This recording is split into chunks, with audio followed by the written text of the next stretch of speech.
살기로 했네. 주님 뜻대로 살기로 했네. 주님 뜻대로 살기로 했네.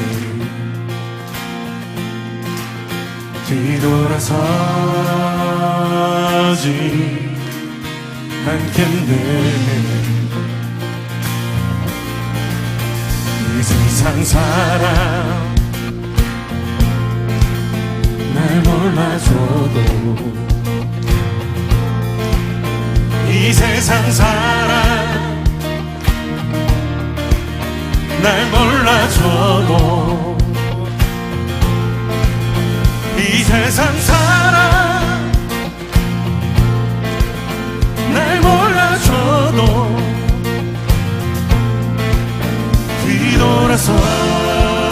뒤돌아서지 않겠네. 아멘. 뒤돌아서지 않겠네. 어떠한 시련이 와도, 수많은 유혹 속에도 신실하신 주님 약속 난 붙들리라. 세상이 이해 못하고 우리를 조롱하여도 신실하신 주님 약속 난 붙들리라.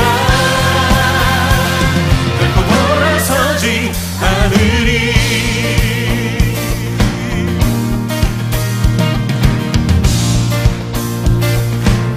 세상 등지고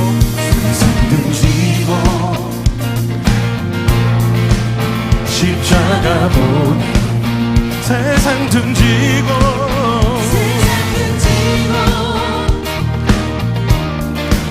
십자가 보내. 십자가 보내. 등지고 십자가 보내.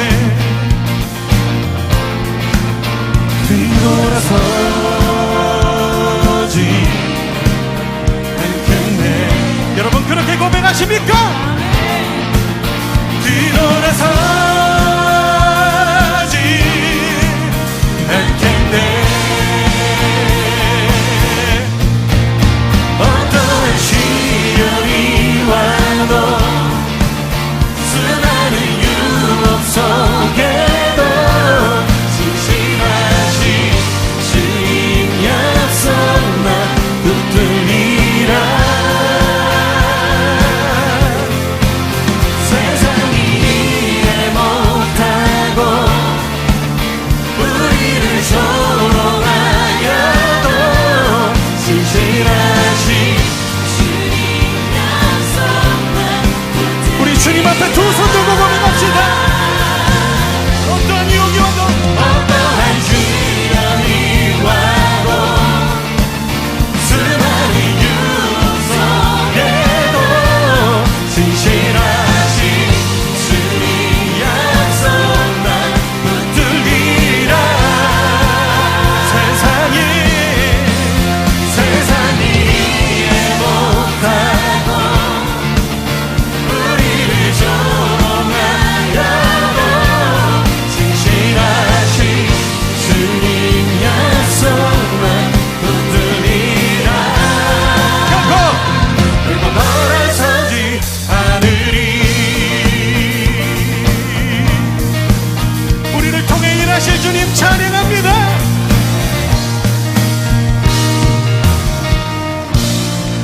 우리의 주인 되시며 우리의 길을 인도하실 우리 전능하신 주, 우리를 인도하신 주님 찬양합니다. 기도하겠습니다. 하나님 감사합니다. 오늘 2020년 마지막 주일 예배를 드릴 수 있게 하여 주신 은혜에 감사합니다. 코로나19로 인하여서 여러 가지로 어렵고 힘든 환경 속에서 우리가 예배를 드리고 또한 신앙을 지켜나갑니다. 그럼에도 불구하고 올 한 해 무사히 잘 보낼 수 있게 하여 주시고 이 마지막 주일 예배를 드릴 수 있게 하여 주시니 그 은혜에 감사합니다. 하나님, 오늘 드리는 이 올 한 해의 마지막 주일 예배 오직 주님만 바라보며 성령 하나님 충만한 은혜 되게 하여 주시옵소서. 예수님의 이름으로 기도합니다. 아멘. 우리 말씀 보겠습니다. 오늘의 말씀은 사도행전 7장 37절에서 53절까지 말씀인데 전체를 보지 않고 두 부분만 보겠습니다. 먼저는 사도행전 7장 39절에서 41절 말씀입니다. 제가 읽겠습니다. 그러나 우리 조상들은 그의 말을 들으려고 하지 않았고 그를 제쳐놓고서 이집트로 돌아가고 싶어 하였습니다. 그래서 그들은 아론에게 말하였습니다. 우리를 인도할 신들을 우리에게 만들어 주십시오. 이집트 땅에서 우리를 이끌어내온 그 모세가 어떻게 되었는지 우리는 도무지 모르겠습니다. 그때 그들은 송아지를 만들어 놓고서 그 우상에게 희생 제물을 바치고 자기들의 손으로 만든 것을 두고 즐거워하였습니다. 아멘. 자, 이번에는 51절부터 53절 제가 읽겠습니다. 목이 곧고 마음과 귀에 할례를 받지 못한 사람들이여, 당신들은 언제나 성령을 거역하고 있습니다. 당신네 조상들이 한 그대로 당신들도 하고 있습니다. 당신들의 조상들이 박해하지 않은 예언자가 한 사람이라도 있었습니까? 그들이 의인이 올 것을 예언한 사람들을 죽였고 이제 당신들은 그 의인을 배반하고 죽였습니다. 당신들은 천사들이 전하여준 율법을 받기만 하고 지키지는 않았습니다. 오늘의 말씀의 제목은 신앙의 타락입니다. 오늘 읽은 말씀은 사도행전 7장 말씀인데 스데반 집사가 많은 그 제사장과 바리새인들, 그 유대인들에 의해서 돌로 맞아 죽기 전에 이들에게 변론하는 그런 내용 중에 한 부분입니다. 제목이 신앙의 타락입니다. 여러분, 이걸 한번 보십시오. 이분은 길거리에 서 있는 노숙자입니다. 이 노숙자를 비하하려는 마음은 아니고 노숙자가 되면 우리는 씻지 않게 되죠. 그리고 또 옷도 갈아입지 않고 그러다 보니 냄새가 굉장히 많이 납니다. 그렇지만 그 생활에 젖어 있으면 본인이 그 냄새를 맡지 못해요. 냄새나는 것을 잘 모릅니다. 그렇게 살게 됩니다. 어떤 목사님이 노숙자, 거렁뱅이로 살던 어떤 아이를, 어린아이, 초등학생 정도 되는 어린아이를 집으로 데려와서 살았습니다. 너무나 더럽고 냄새나는 그런 옷, 그리고 몸. 그래서 일단 그 아이를 목욕을 시킵니다. 한 번 목욕시켜서는 그 냄새가 몸에서 빠지질 않아요. 그래서 연달아 5번을 목욕을 시키고 그리고 그 아이에게 새 옷을 입혀주었습니다. 그리고 원래 입었던 그 옷을 투명한 비닐봉지에 싸서 보관을 해뒀어요. 그리고 일주일이 지난 다음에, 늘 그 아이는 씻었던 거죠. 일주일이 지난 다음에 그 아이에게 처음에 있던 그 비닐봉지에 담겨있는 그 옷을, 보관했던 그 옷을 꺼내서 한번 보라고 했습니다. 그랬더니 그 아이가 그 옷을 꺼내봅니다. 근데 엄청나게 고약한 냄새가 나는 거죠. 그러니까 그 아이는 인상을 팍 쓰고 고개를 확 뒤로 돌려요. 그리고 다시는 옛날에 그 거렁뱅이, 그 노숙자와 같은 그 인생으로 돌아가지 않겠습니다 라고 그 목사님에게 다짐을 했습니다. 그렇게 그 목사님은 그 아이가 노숙자의 삶에서 벗어나도록 도와주었습니다. 이건 실화입니다. 근데 우리의 신앙도 그렇다는 것입니다. 편한 것을 쫓아가다 보면 내 얼굴, 그리고 손, 몸에 자연스럽게 때가 생기게 되어 있는데 그것을 우리는 그때마다 씻어내잖아요. 매일 세수하고 샤워를 합니다. 그런데 이 육체에 보이는 건 그렇게 하는데 영적인 것은 씻어내지 않는다는 거죠. 그러다 보니 신앙의 노숙자와 같은 그런 사람으로 타락해 가는데도 불구하고 타락하는 줄 모른다는 데 문제가 있습니다. 오늘은 그렇게 신앙이 타락하는 과정을 오늘 이 스데반 집사가 여러 유대인들 앞에서 했던 그 변론 내용의 이 부분을 보면서 함께 어떻게 신앙이 타락하는지 한번 나눠보도록 하겠습니다. 신앙이 타락하는 과정, 첫 번째는 타락하는 게 아니죠. 하나님의 은혜를 경험합니다. 신앙의 최초 단계예요. 여기서 신앙의 최초 단계는 교회를 나오는 단계를 말하는 것이 아니에요. 교회를 나오던 중에 또는 다니지 않던 사람이 이제 막 교회를 나왔는데 놀라운 하나님의 능력 또는 하나님의 그 은혜를 또는 하나님의 그 지혜를 경험한 그 순간을 이야기하는 겁니다.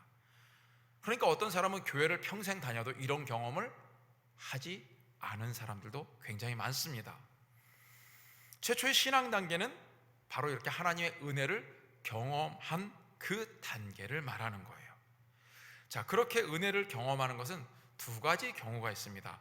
첫 번째는 무엇이냐면은 하나님의 놀라운 기적을 경험하는 거예요. 즉 영적인 체험이죠. 오늘 이 스데반 집사가 말씀했던 것 중에는 어떤 게 나오냐면은 사도행전 7장 36절에 이제 말하는 겁니다. 스데반 집사가 이 사람이 이집트 땅과 홍해에서, 여기서 이 사람은 모세를 이야기하는 거예요. 모세가 이집트 땅과 홍해에서 놀라운 일과 표징을 행하여 그들을 이끌어냈으며 모세가 이스라엘 사람들을 이끌고 출애굽한 그 내용을 이야기합니다.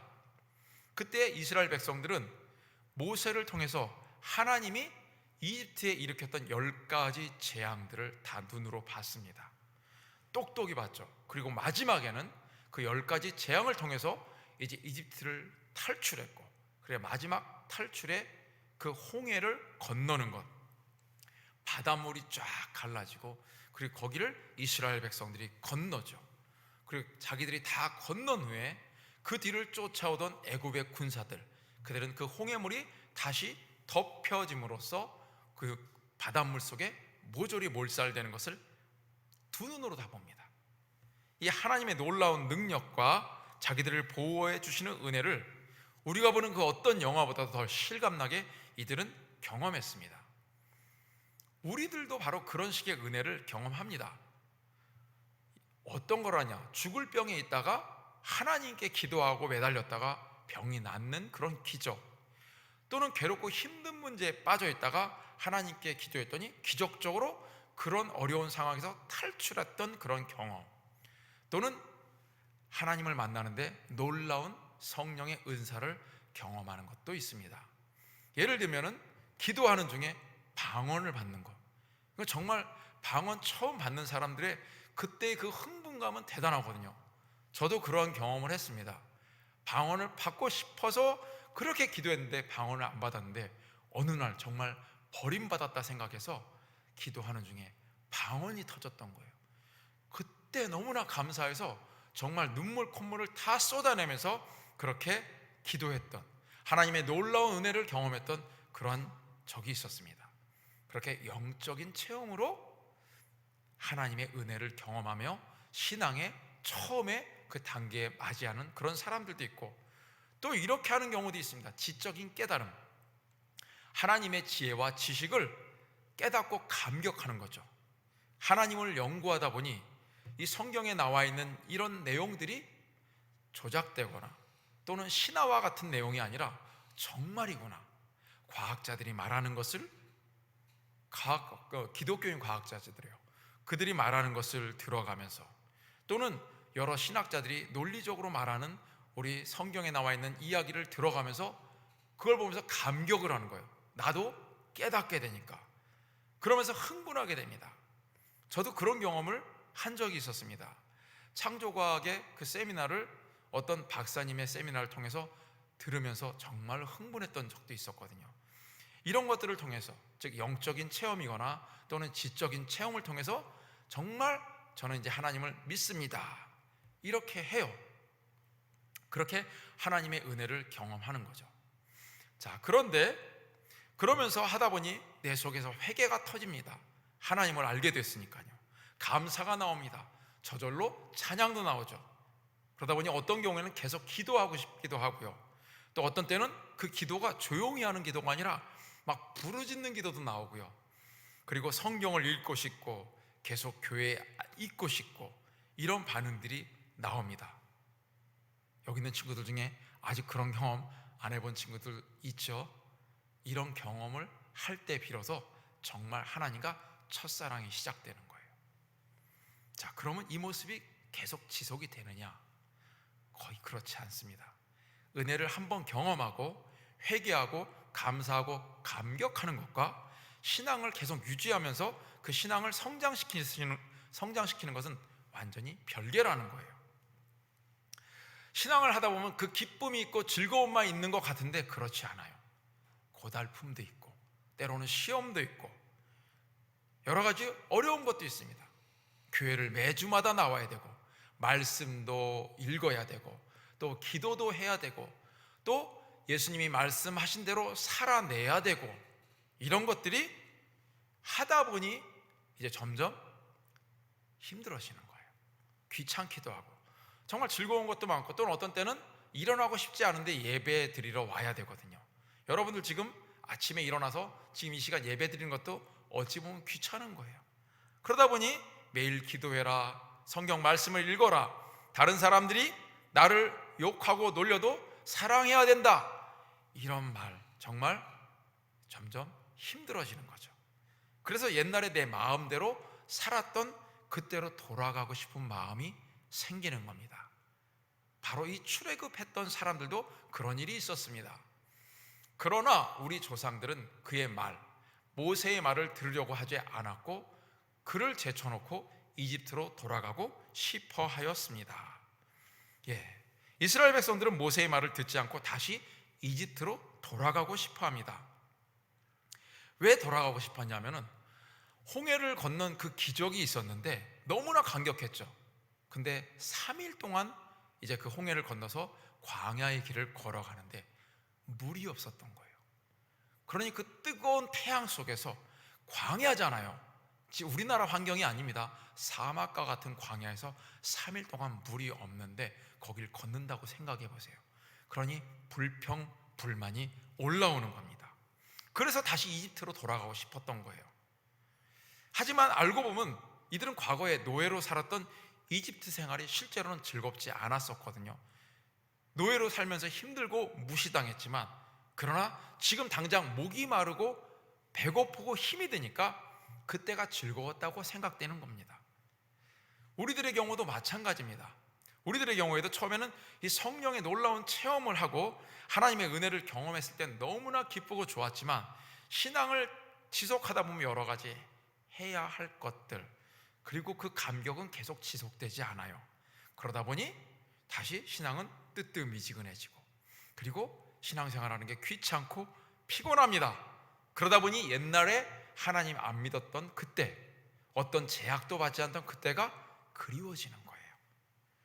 마귀의 노예가 되어 내 마음이 괴로웠고 사람들과 싸우고 갈등이 있었지만 그런 것들은 기억이 안 납니다. 그냥 편했다, 자유로웠다, 즐거웠다라고 착각하는 거죠.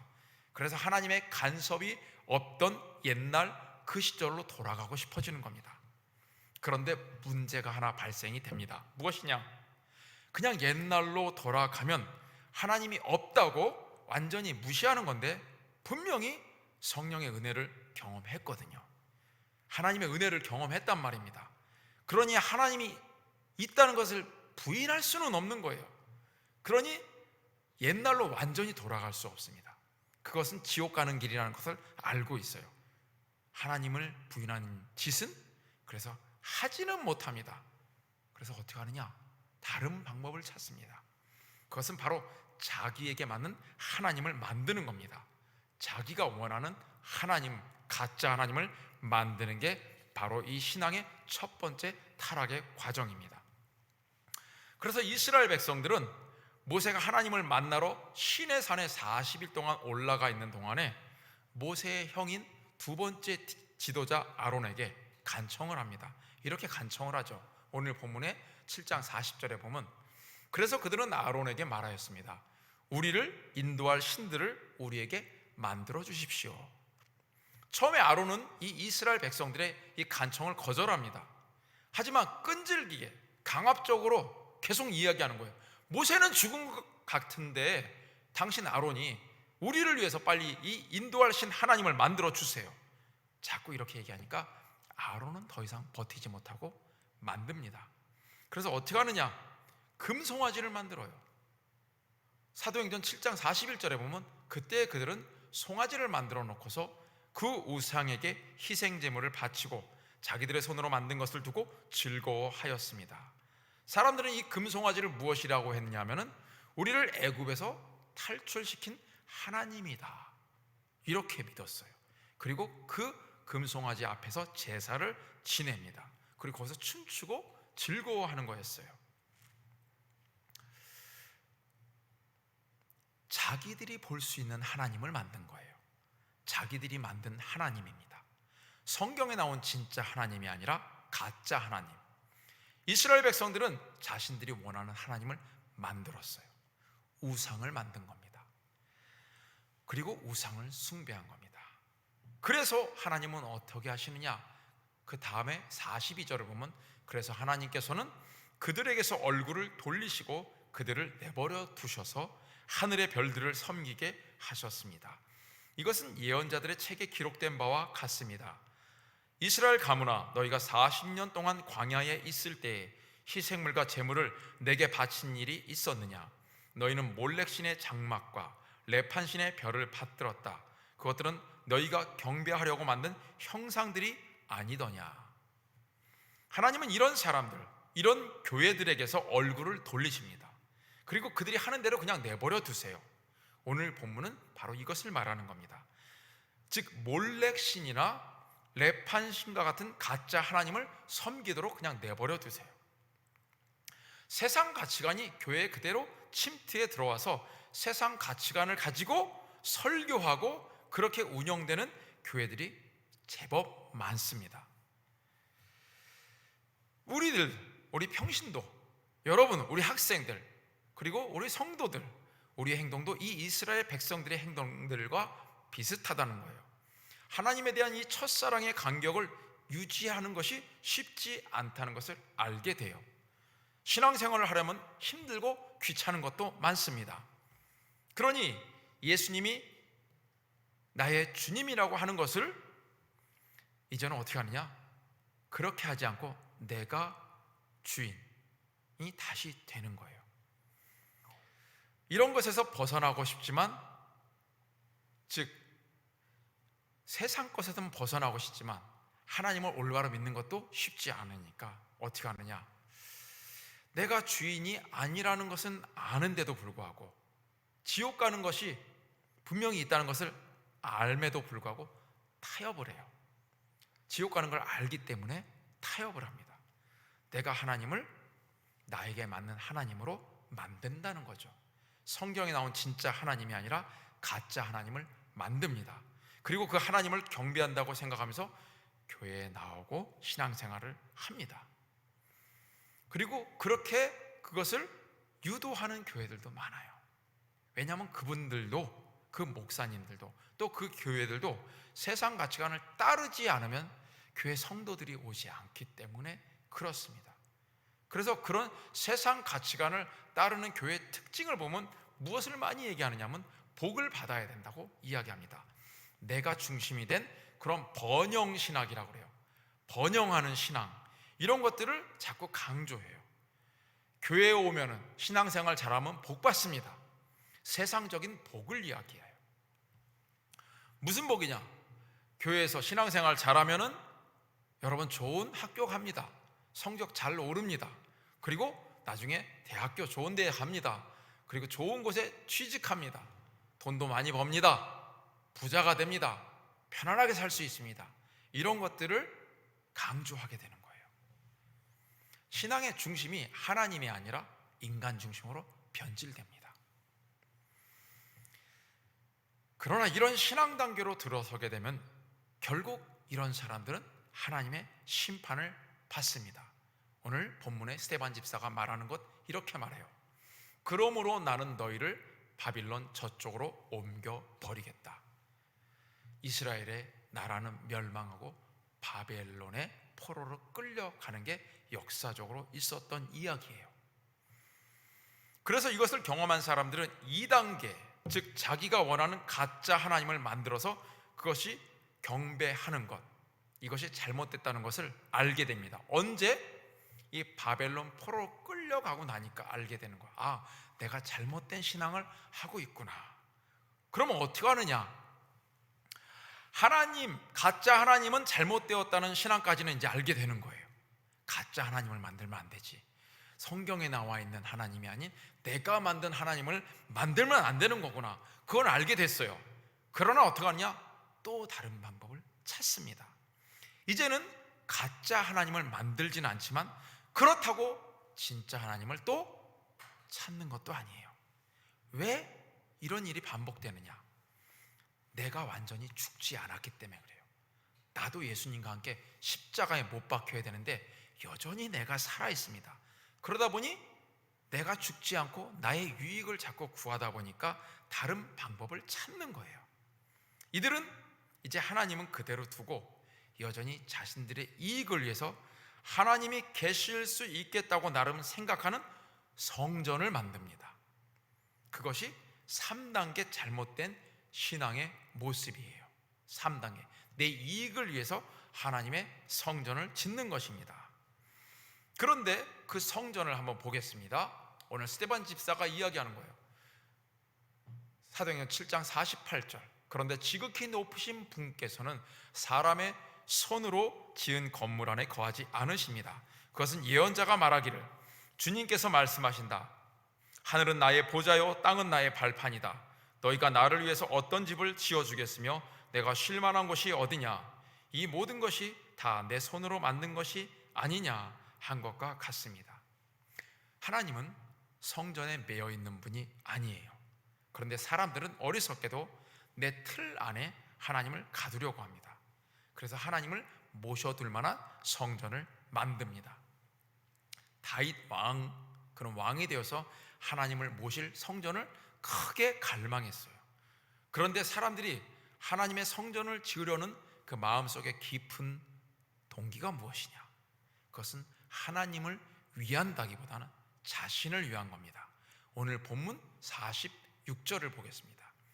다윗은 하나님의 은총을 입은 사람이므로 야곱의 집안을 위하여 하나님의 거처를 마련하게 해달라고 간구하였습니다.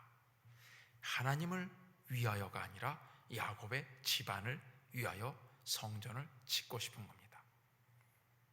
성전을 짓는 이유는 하나님을 위한 것이 아니라 나를 위한 거예요. 이런 발상이 위험하다는 거예요.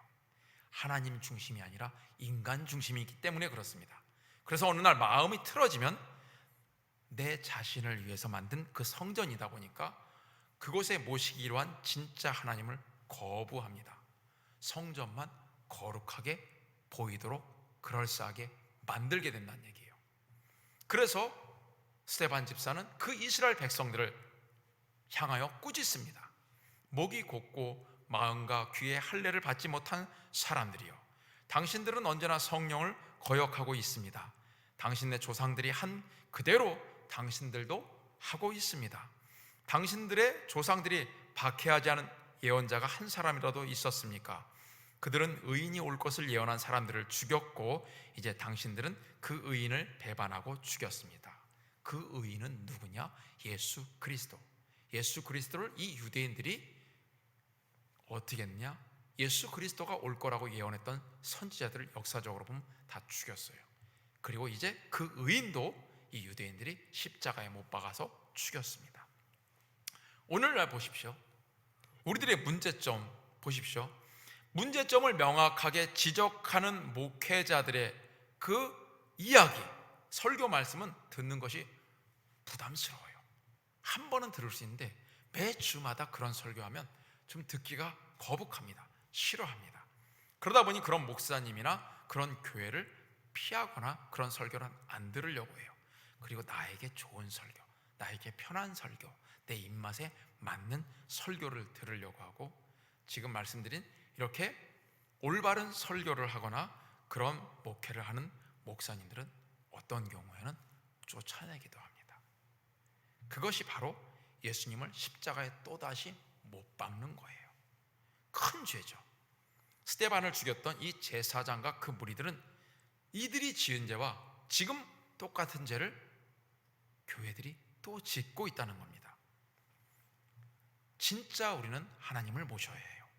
그리고 우리 각자는 진정한 하나님의 거룩한 성전이어야 합니다. 우리가 성전이거든요. 고린도전서 3장 16절에 이렇게 나옵니다. 여러분은 하나님의 성전이며 하나님의 성령이 여러분 안에 거하신다는 것을 알지 못합니까? 그러면서 17절에도 이렇게 나오죠. 하나님의 성전은 거룩합니다. 여러분은 하나님의 성전입니다. 각자의 성전에 하나님을 모셔야죠. 주인으로 모셔야 합니다.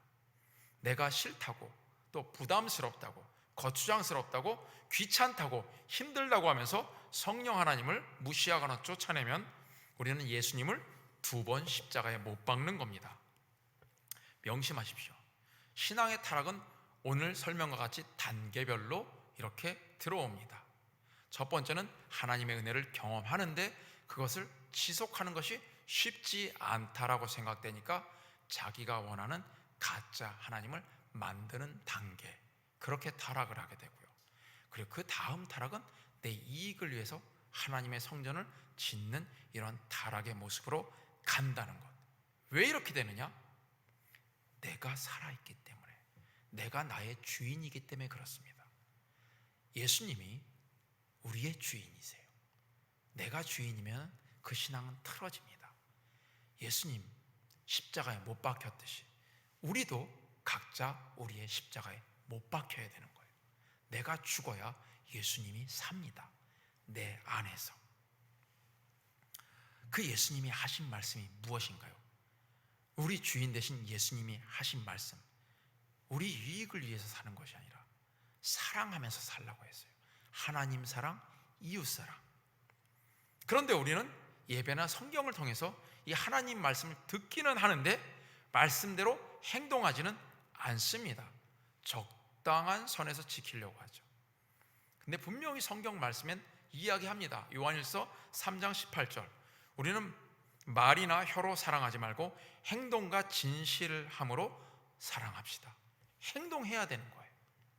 또 요한일서 3장 23절에 보면 하나님의 계명은 이것이니 곧 그 아들 예수 그리스도의 이름을 믿고 그리스도께서 우리에게 명하신 대로 서로 사랑하라는 것입니다. 두 번째 타락했던 그 가짜 하나님을 믿는 신앙, 세 번째 타락의 과정, 자기를 위하여 성전을 만들고 경건하지 않은 그런 신앙들은 결국 심판을 받습니다. 교회는 나오지만 결국은 심판이에요. 그것을 예수님은 이렇게 말씀하셨어요. 마태복음 7장 21절부터 24절까지. 나더러 주님 주님 하는 사람이라고 해서 다 하늘나라에 들어가는 것이 아니다. 이 예수님이 하시는 말씀이에요. 하늘에 계신 내 아버지의 뜻을 행하는 사람이라야 들어간다. 그날에 많은 사람이 나에게 말하기를 주님 주님 우리가 주님의 이름으로 예언을 하고 주님의 이름으로 귀신을 쫓아내고 또 주님의 이름으로 많은 기적을 행하지 않았습니까? 할 것이다. 그때에 내가 그들에게 분명히 말할 것이다. 나는 너희를 도무지 알지 못한다. 불법을 행하는 자들아 내게서 물러가라. 그러므로 내 말을 듣고 그대로 행하는 사람은 반석 위에다 자기 집을 지은 슬기로운 사람과 같다고 할 것이다. 많은 하나님의 성령 체험을 할 수 있습니다. 그러나 그 은사를 성령 체험, 방언하는 것, 예언을 하는 것, 이 모든 것, 이것과 구원은 별개예요. 내가 받은, 하나님께 받은 그 은사, 그건 달란트라고요. 나에게 주신 하나님의 그 재능. 우리는 그 재능으로 하나님이 원하는 것을 해야 돼요. 사랑하는 것. 주님의 말을 듣고 지키지 않으면 그는 모래 위에 성을 쌓은 것과 똑같습니다. 그 뜻대로 행하는 사람, 말씀대로 행하는 그 사람이 바로 구원받는 사람입니다. 신앙의 타락은 특정한 누군가에게 일어나는 것이 아니라 나에게 일어나요. 여러분 다 경험합니다. 그 신앙의 타락이 일어나는 가장 큰 이유, 내가 주인이기 때문에 그렇습니다. 편한 신앙, 그리고 나의 욕심대로 하고 싶은 그 신앙, 내가 살아있을 때 발생합니다. 나를 날마다 죽여야 합니다. 십자가에. 그리고 예수님을 나의 주님으로 날마다 모시는 것을 날마다 기도할 때, 그리고 말씀대로 살려고 날마다 노력할 때, 그는 매일마다 영혼을 세수하며 씻어내는 것이고 매일마다 샤워를 하는 겁니다. 그에게는 영혼에서 구질구질한 냄새가, 악취가 나지 않습니다. 여러분, 코로나19로 인해서 예배당에 오지 못해요. 그렇다고 누워서 예배를 드리거나 또는 예배를 안 드리거나 그러면 우리는 영혼을 씻어내지 못하는 겁니다. 말씀대로 사랑을 실천하며 사는 것, 그것이 우리의 영혼을 씻어내는 것이고 신앙의 타락을 막는 것입니다. 이 마지막 오늘 2020년 주일 예배, 여러분 명심하시고 신앙의 타락의 과정으로 가지 마시고 꼭 생명의 길, 좁은 길 가는 여러분 모두 되시기를 예수님의 이름으로 간절히 바라겠습니다. 기도하겠습니다. 하나님 감사합니다. 오늘은 스데반 집사가 유대인들을 향하여 말하였던 그 변론을 함께 나눴습니다. 신앙이 타락하는 과정, 그 모든 과정은 내가 예수님을 믿고 난 이후에 일어납니다. 여전히 내가 주인 되었기 때문에 일어나는 것이 신앙의 타락인 것을 오늘 배웠습니다. 말씀대로 내가 주인이 아님을, 그래서 날마다 나를 부인하고 내 십자가로 나를 못 박고 내 십자가를 지고 가는 그 삶을 살아가게 하여 주시옵소서. 오늘도 결단합니다. 주님 말씀대로 순종하며 예배의 자리에 나오며 사랑하며 살겠습니다. 이렇게 고백하고 결단하는 주님의 자녀들에게 힘을 주시고 용기 주시고 은혜를 더하여 주시옵소서. 예수님의 이름으로 기도합니다. 아멘. 자, 그리고 여러분 광고하겠습니다. 지금 우리는 코로나 재확산 때문에 이제 사회적 거리두기 2.5단계입니다. 그래서 지금 온라인 비대면 예배로 드리고 있어요. 언제까지냐? 다음 주에도 그렇게 드립니다. 1월 3일 다음 주에도 그렇게 드립니다. 그리고 오늘 이번 주일까지가 2020년이에요. 그래서 오늘까지는 제가 여러분 청소년 담당 전도사로 있고 다음 주부터는 우리 차민영 전도사님께서 청소년부를 담당해서 다음 주부터는 차민영 전도사님이 이제 예배를 인도하시고 설교할 겁니다. 거기서 많은 은혜 받기 바라겠습니다. 그리고 이번 주 목요일 12월 31일입니다. 그날 송구영신 예배를 드리는데 밤 11시 30분에 마찬가지로 온라인 비대면 예배로 드려요. 단톡방에 URL 주소가 올라갈 겁니다. 그것을 클릭해서 이 2020년 마지막을 주님과 함께 예배 드리는 것으로 아름답게 장식하기 바라겠습니다. 그리고 나서 그 다음 날인 1월 1일 금요일 아침 10시 30분부터 우리 신약 성경의 그 마태, 마가, 누가, 요한복음 이 사복음서하고 사도행전을 통독하는 그런 시간을 갖습니다. 이것도 지금 비대면으로 하고 있다 보니까 선착순으로 전교인 20명 대상으로 해요. 그러니까 아마 몇 명은 못할 겁니다. 그것이 있다는 것 여러분 알아두세요. 그리고 다음 주일 예배도 온라인 비대면 예배로 드립니다. 여러분 다음 주까지도 주님 안에서 승리하시고 오늘 말씀처럼 날마다 기도하고 날마다 말씀을 묵상하고 나를 십자가에 못 박는 것, 내가 주인이 아니라는 걸 알고 날마다 십자가에 못 박는 그 복된 삶을 사시기를 바라겠습니다. 다음 주에는 차민영 전도사님과 함께 예배드리기 바랍니다. 이제 안녕히 계세요.